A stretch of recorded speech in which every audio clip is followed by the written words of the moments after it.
Ready to transition from residential to commercial real estate? While there are some similarities, commercial requires an additional set of knowledge and skills. I'm Michael Hinton, Senior Associate of Investment Sales for Apex Capital Realty in Miami. I'm also teaching a class for the Miami Commercial Realtors that offers help to residential agents who want to start a career in commercial. Let's take 5 minutes to talk about some of the ways you can help set yourself up for success in commercial sales. I started in commercial sales right out of real estate school, and I consider myself a generalist.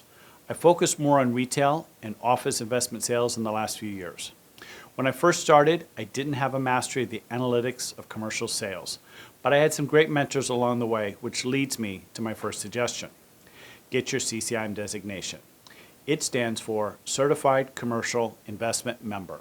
I got my PIN in 2018, and it gave me a new level of expertise with commercial sales. It may not be the first thing you do out of the gate, but I highly recommend earning it in the first year of your commercial real estate career. When first getting started, you must prospect with a good database. For example, if you're going to be an office specialist, you need to know who owns the various office buildings in your market.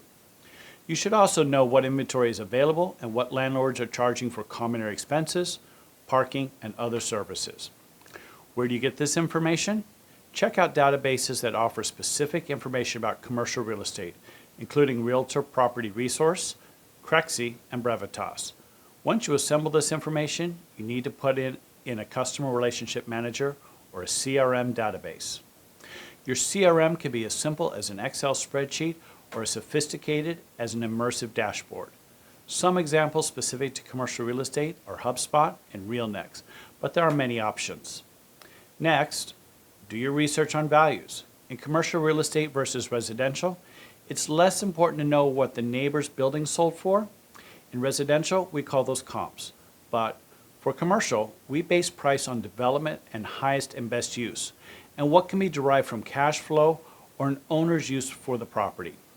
Figuring these out requires you to understand some business calculations, which is why education is so important. Take as many commercial education classes as you can through your local association, or those offered by your broker. This is where a CCIM designation is invaluable. Next, find a mentor who can walk you through some of the more difficult valuations and transactions. Between in-the-field experience and outside education, you better understand all that's involved in a commercial career. CCIM has a mentoring network, as does CREW, which stands for Commercial Real Estate Women. Now there's one area where your experience in residential can help tremendously, and that's in marketing commercial properties. We employ the same tactics as most residential agents, just in different channels. Commercial agents are very targeted in their marketing because many of their properties are very specific. For example, if you have a medical office listing, you'll want to market to other medical providers because they are the most likely purchasers. This is where your research and database come into play.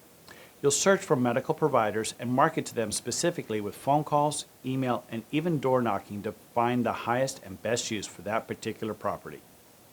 At first, selling commercial real estate can seem daunting, but with training, market research, and a reliable database, most residential agents can make the transition smoothly. Good luck.